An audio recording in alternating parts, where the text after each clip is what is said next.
just in relation to Donald Trump very quickly and the Democrat versus Democrat thing, I always get a bit of a laugh when he calls other people rhinos because technically speaking, he's actually the rhino. Yeah. And they're all the old establishment Republicans that are leaving. But the debate, it's been a few weeks now. Yeah, we finished that, didn't we? I'm going to stick with the answer that I gave straight after the debate. I think Donald Trump won the debate, although I acknowledge that Kamala Harris won it. Now, let me tell you why.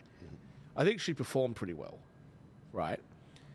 But this was her chance to be able to explain to the American people exactly what her policies actually were going to be and like what they were, and she didn't do it.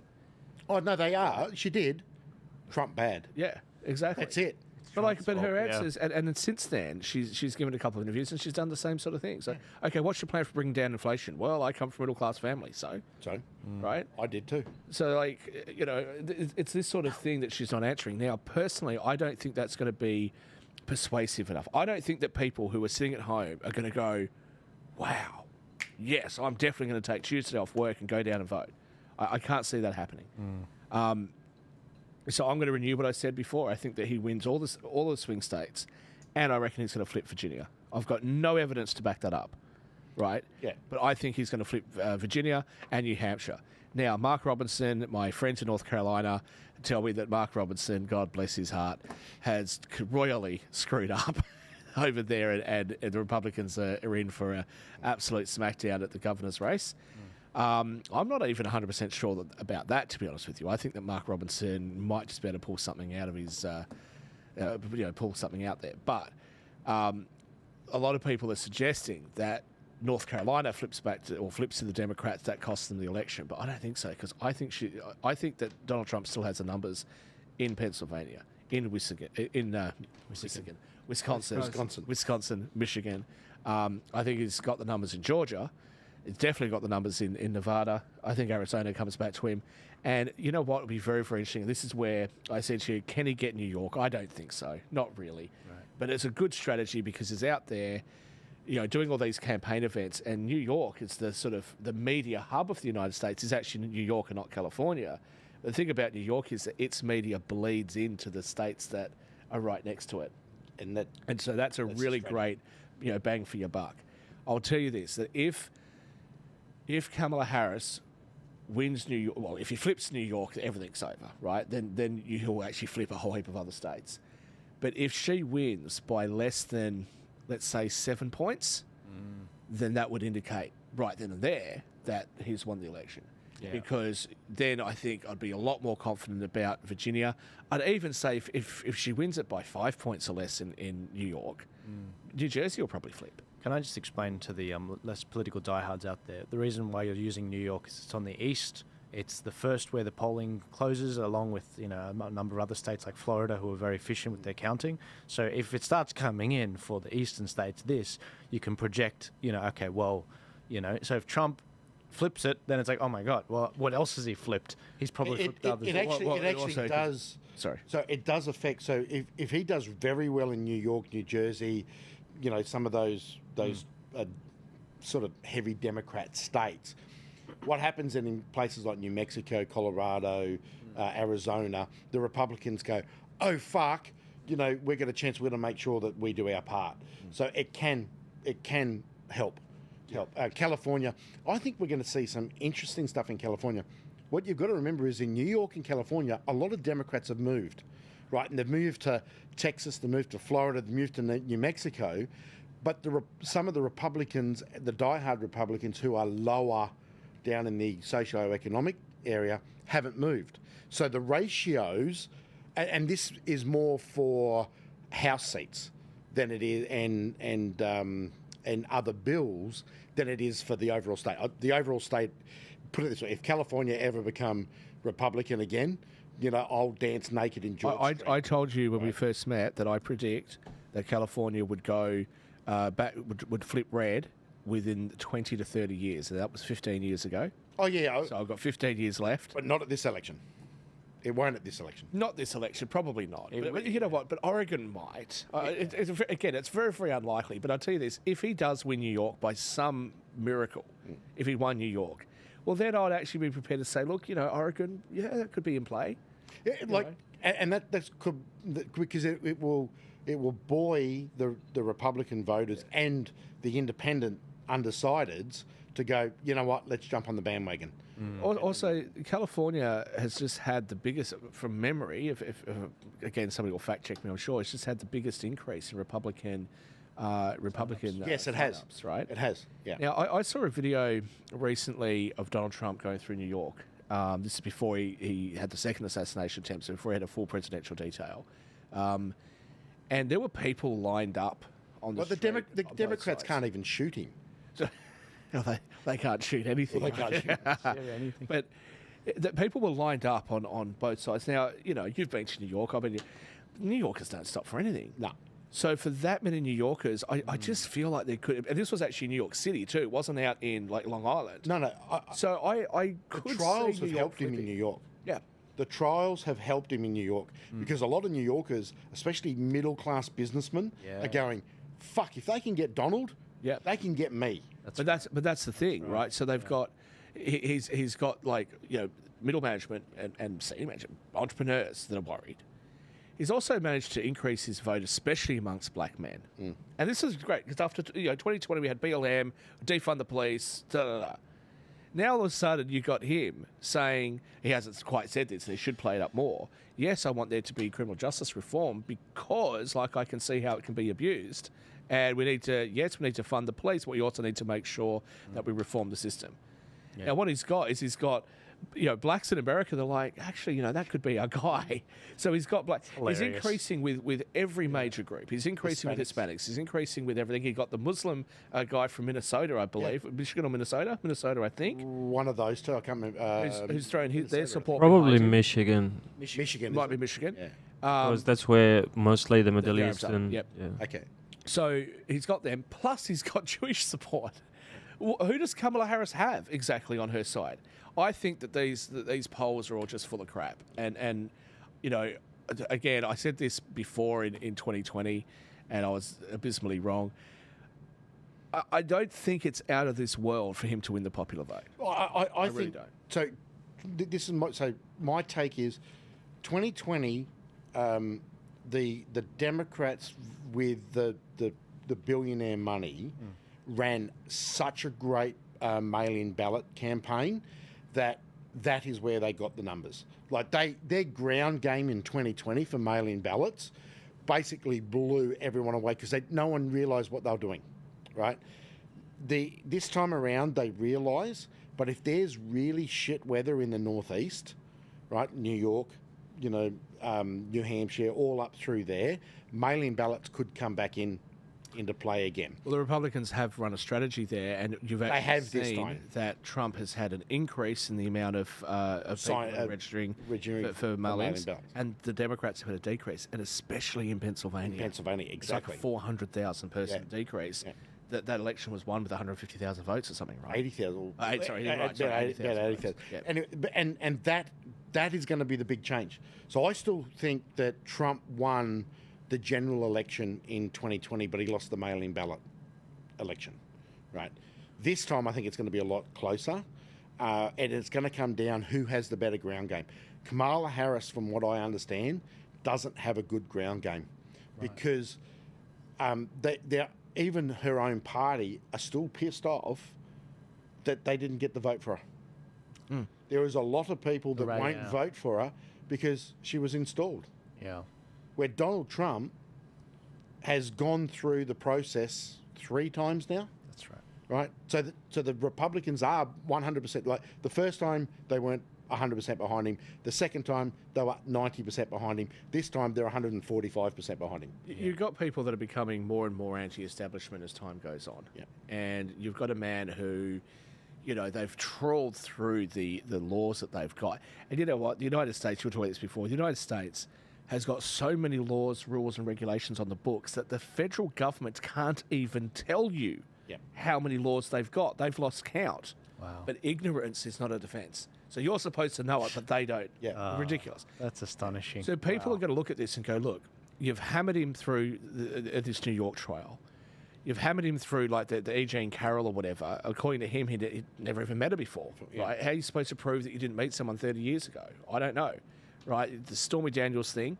Then you've got this thing down in Georgia where Fannie Willis is giving money to a boyfriend and this and that, and her daughter just got done recently. There's body cam footage of her daughter being done for drink driving or something like that, and who was there but her and that bloke? Yeah.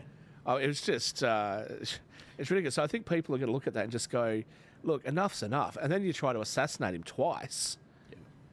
I mean, with 5 squads out, 5 assassin squads as well. I think I'd be inclined to vote for him. Yeah. You know what I mean? If I was American, I wouldn't. Plus, I mean, look at the policies that she's got. First of all, no taps on tips. So that's a really good idea. I wonder if Trump had something like that. Well, Sounds familiar. I wonder. Then you've got other plans like. Taxing unrealised capital gain. Let's tax unrealised capital gains at 25%, but only for people that are worth more than 100 million in assets. Cool. So all those Californian tech startups, right, they're not going to be able to keep the asset because they don't have any money. They've got assets. So what are they going to do? Liquefy. They're going to have to sell it to foreign investors like me. I don't have 100 million, but I think we could get it for the right company, right? So like me, you... we don't have to pay their taxes because realised gains occur in your country, not in the country that you're operating in. This is insanity. Farms. Right? No, like the amount of family farms that would breach 100 million in the US, Yeah. it would be staggering. Now You're she's... basically going to shoot farmers. Again, she's guys, talking about this isn't cash in hand. This is your Assets. value of your asset. This is So you paper. would have to Paper, liquefy paper, it to pay a tax, basically. It's nuts. And in order to liquefy it, nobody else is going to want it because they're going to be subject to the same thing, which is why foreign investors will end up with it. So when Donald Trump goes to Silicon Valley, who do they support? They support him, which is it's only a matter of time before California says, right, Eventually will, because it swings around a bit. we've had enough. Now, on top of that ridiculousness, she's decided, well, look, we won't put our taxes on corporations back to 40%, which is where it used to be. What we'll do is we'll just do a moderate increase to 28%, which is Australia's rate. Why? Like, do you want to compete with the world or not? I mean, I know Australia and New Zealand don't care about competing. That's fine. We're idiots. But over there, you've got to compete with Europe. The tax rate in Europe is 20% pretty much across all the countries. You've got to compete with Mexico. Mexico, even Canada. Canada. Like, so what does she do? She goes, I'm going to put the tax up. Again, is this what people want? Maybe I'm out of touch. I don't know. But do people want government to be bigger, tax more, take more money out, and then spend it on bullshit? If you have a look at where the culture wars are happening in the basically it's just 20 countries around the world, as we've said, and it's all about kill the middle class. Kill the middle class. So who is the middle class? The butcher, the baker, the candlestick maker. It's the people that fucking feed you people, right? It's, they don't even exist anymore. Well, pretty much they're all the butchers at Woolworths centralised, right? The baker's some big corporation. But that's what I mean. They're getting rid of the people that give you good food. They're getting rid of the people that create community. School, private schools, homeschooling. You know, homeschooling's especially in America, it's one of the fastest growing segments of what do they call it? Home services. If God ever blesses me with children, there's no way in hell I'm sending them to school. I can tell you right now. Oh shit, no. Right? No. Well, I don't know if there's children out there. If there is any children out there, hi, you know. Not anymore. Go see Shaq. Maybe the children are listening in more because they're swearing. I don't know. Maybe you're helping me break into a new market. Yeah, we get all the kids going to school tomorrow. That's it. I watched this ARC podcast and it said that we shouldn't go to school anymore. Right? That's it. I'm staying home. Look, Andrew Tate, listen, he swears a lot. I was going to say, before I forget, there was some polling from the New York Times published some polling. I don't know that they were the ones that did it. Siena polling, a poll basically did. They said Trump shows signs of strength in Sunbelt battlegrounds poll finds.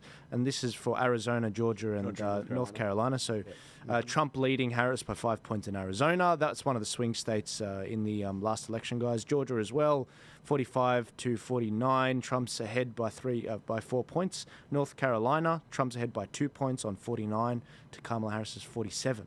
So these are states he needs. Look, Mark Robinson could pull him down, and of course the research triangle in Raleigh. That has attracted people from other parts of the country, which has sort of made North Carolina more in play.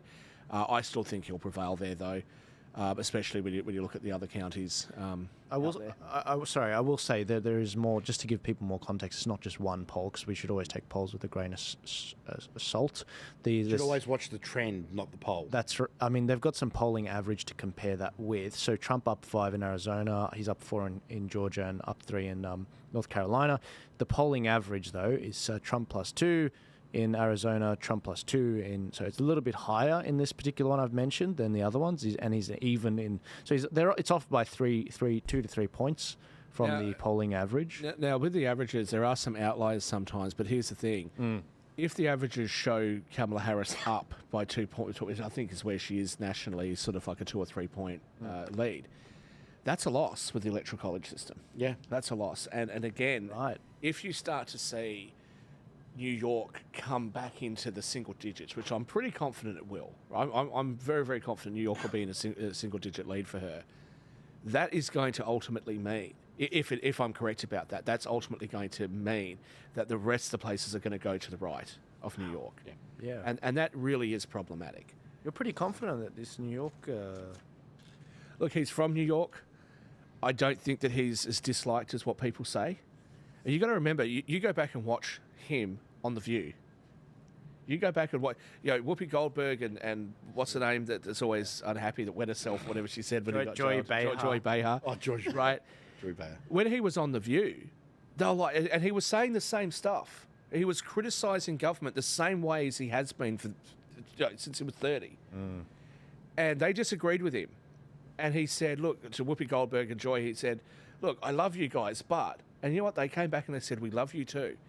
How does somebody who was revered by Democrats all the way up to 2015, then 2016, he decides to run. He decides to get rid of all of the establishment Republicans that they all said that they hated. And now, all of a sudden, they hate him. I don't buy it. And I also don't buy that Kamala Harris went from being the most unpopular VP in modern history to The least voted coronated as well. with 0 votes. Yeah. She gets coronated, and then all of a sudden she's a superstar? Yeah. What is a superstar about her? Drew Barrymore has recently said that when she did that ridiculous interview where she called her mumbler and this and that she was nervous about how to make her look good.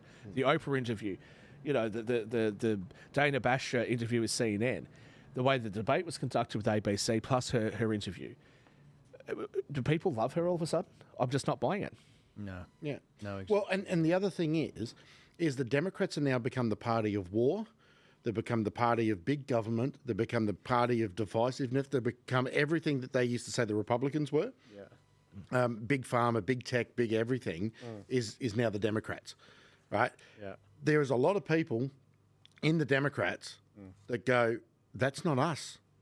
We don't want that. That's not what we're about. So in some states, they will flip. Look at No, the sorry, can I- fact before I that the forget. Teamsters Yeah. have said we're not going to endorse you. The fact that that Trump had they've come out and endorsed Trump.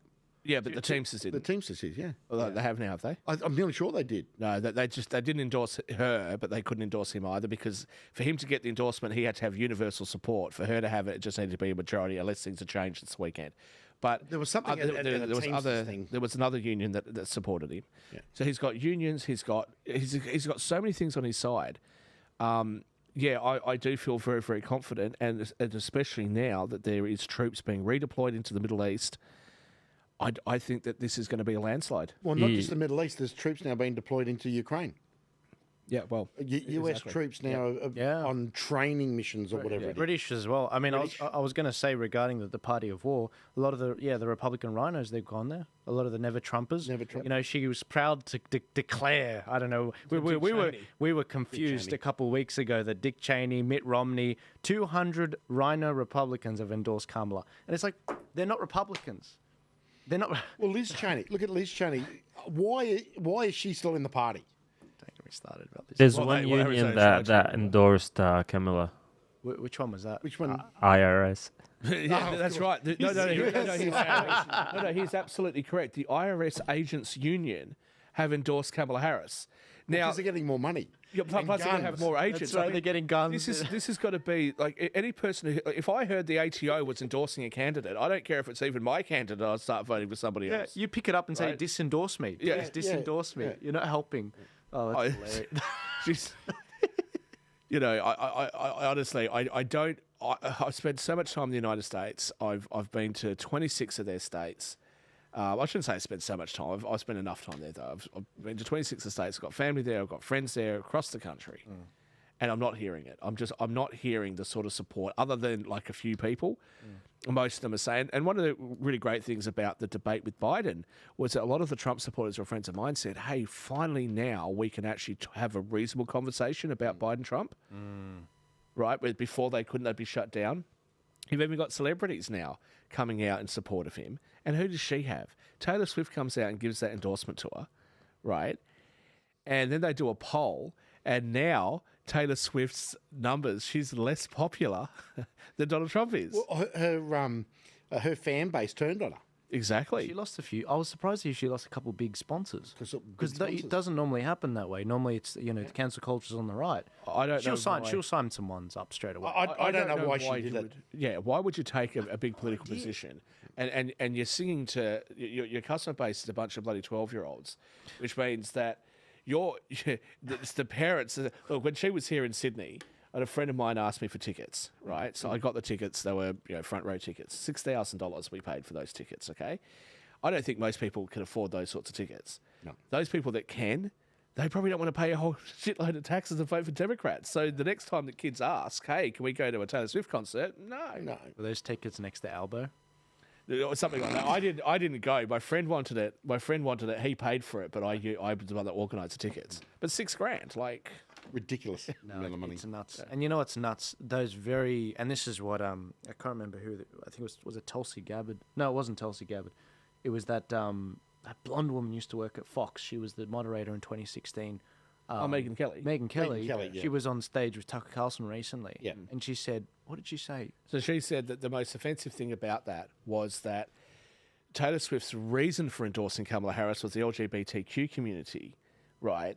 And things like what Walls has done in Minnesota. Now, I haven't fact checked this, so I'm just going to base it on what she said. Yeah, sure. That Walls is actually going to use the Minnesota taxpayers' dollar to say that if you have a child who would like to go through some of this gender-affirming care bullshit term that they're trying to use, that Minnesota's rules say that they can terminate parental rights, right? And then your child can have all of this stuff done to them without any without your parents even knowing about it. So what he's done, according to what Megyn Kelly was saying, that's right. I think he has actually done that. Yeah. yeah. 100%. So according to what Megyn Kelly was saying, is that you could be a child that lives in another state, and the Minnesota taxpayer would actually bring you over. The Minnesota judiciary will terminate your parental rights, and next thing you know, you get your kid back. And your kids... Yeah. So once he was selected as the VP, she was like, then I will endorse you. This is what she's throwing her endorsement behind. And it's a young girl. Like, you want to chop your... Whatever. Yeah. Well, and again, this is one of those issues that somebody has to explain to me. I accept that in a big population, there's going to be some people that don't conform, and they deserve all of the love and compassion and respect that they can get, right? I totally believe that. But it's not 30% of Gen Zs. It just isn't. There's no way that could happen. The other thing is that, generally speaking, in the past, this was always something that was generally a male thing. Yeah. All of a sudden, we have girls doing it. Why? And you see cluster groups where, a bunch of like 5 or 6 girls, all of a sudden... The trend. Right? Trend. So is it exactly? Now, as soon as we say it's a trend, it's misinformation, you're against the LGBTQ community. I'm not against the LGBTQ community. You guys do what you want to do. But please just recognise that sometimes you've pushed things a bit too far and maybe it's confusing for young people. So if you have a look at that, one of the things that is a trend in all this stuff that's coming out of the culture wars from the left is they're against women. Mm-hmm. Right? They are totally against women. And what that does is slow down the reproduction in the Western cultures, which means that we've got a declining population, means that they pretty much hate hate humans. especially white men, and they need immigration Yeah. to bolster. And they need immigration to numbers. bolster everything. But the problem is, and I had this said to me once, we were in the Middle East, and a cleric over there said to me, he said, "We will conquer the West not through war, but through outbreeding you." It's true. It's true. Yeah. What is it? I think it's Four kids, 4 or 5 for to one our- wife, Yeah, for one wife. and 4 wives. And then 4 to 10 wives, and then what's I think we're 0.75 or 1.2 or something. Well, We're less than the Australia's not that bad, but it's bad. It's 1.65 to 1.7. I think. 7. Yeah, It used but to be that's when I was in school, it was like 1.75. So That's it's, not worse than Korea. Korea's well, bad. Japan's terrible. Japan, as they well. have China. China from 2025 onwards, the one-child policy kills China.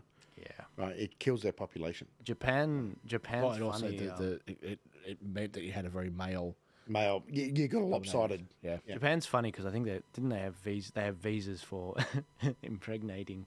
Like they have repopulation visas. I Japan think. has got a problem. I really like Japan. I think it's, They got all it's weird run ones. relatively well, but it does have some serious issues. And one of them is that you have to actually pay a tax when you inherit property. So therefore, a lot of these homes are just being left to rot because the next generation doesn't want to pay the taxes. There's all sorts of different there's a demographic whole- issues that they've yeah. got in Japan, but it's not insurmountable. I think Japan will get past. Do you it. think that those are just the leftover things from imperialism? Look, I think that there's just some challenges Japan's had Yeah. with the crises that they've had financially and stuff like that. But look, just remember, if you go back and look at who the richest people were in the world 20, 30 years ago, they were Japanese, they weren't Americans. So I do think Japan will bounce back. I just think that they're perhaps at a crossroads between traditional culture and sort of some newer stuff. But Japan's a beautiful country. They're lovely Yeah, people. and you're right. I can remember travelling around Japan and seeing all these, and a lot of them were small farms, smallholder stuff. And I'm like, well, why is it rotting? Why is it rotting? And then we got in and talked about it. The other problem is the Japanese parliament is old white men, so they're still stuck. But again, that's In that it'll changing. It'll change. Yeah. But they had a very basically to become a politician in Japan. Culturally, it was always the older man. But again, that's their cultural thing as well, because they sort of have this old sort of patriarchal system, but they also have like a reverence for older people and things like that. So it's a cultural thing. It'll change. I do actually have quite a lot of faith in Japan. I think that would be great. And unfortunately, the assassinated prime minister, the former prime minister, he was actually moving Japan in a direction that I thought was quite Abe, positive. wasn't it? Yeah, Shinzo Abe? Abenomics. They said it. Abe should be, but Sorry, yeah. sorry. I was going to say, was it you and I that were talking the other day about Japan and how they decided not to go down the immigration path to solve their declining population? They've sort of gone down that was a few months ago, I think, that I mentioned that to you. But they have actually allowed they do allow immigration for that purpose, but that hasn't been the primary thing that they want to do because they want to hold on to their culture. Yeah. They've gone down more the like fiscal route or something. Yeah. I can't remember. Someone was saying. As I said, they'll get past it. But to come back to the United States, look, you've got all of these issues facing the United States. I mean, can you imagine Kamala Harris? Can you imagine if you're in the military, right, and you've got to take orders from Kamala Harris? Can you imagine that? Imagine getting a phone call. Hey, I've decided. I can't even emulate her cackle. What can right? be? What I've decided to activate the nuclear weapons. You'd be like, And it'd be on Canada. it probably. Yeah, because you forget that Canada's an ally. But they should attack Canada because last time they did, we got involved. That's the only time they lost. We burnt their bloody White House down, didn't we? What can be unburdened by what has been? We unburdened by the last 3.5 years. Yeah. The final word, I think, has to go to Taylor Swift. At least Taylor Swift is consistent. She always sings songs about the terrible men that she picks in her life, and now she's picking terrible women. Good work, Taylor. Good work. Isn't her boyfriend Which one? a huge Trump supporter? Yeah, he is. Is he a footballer or something? Yeah, the current one. Pro footballer. Lady Gaga's father has come out and supported Donald Trump as well. And you listen to his interview and you're like, you're quite reasonable. How did you end up with this daughter? But this is the thing. You have a look at the celebrities that are endorsing her, and it's just like, and if like Ben Stiller, like, white guys for Kamala Harris. Like, But if you have a look at a lot of them are tied up with like the guilds and that their actual livelihood depends on that part of the machine working. Well, don't forget that the lobby group for media in Hollywood is substantially bigger and more funded than the lobby group for the politicians. Politicians, yeah. Yep. You want to know where real lobbying money is? It's in media. It's not in politics. Just in case you want a job as a lobbyist. God no. I feel like we should order some food here so that we can just keep going. But we've been almost going 4 hours, guys. And I really enjoy. I feel like we could keep going. We only covered half the stories. There's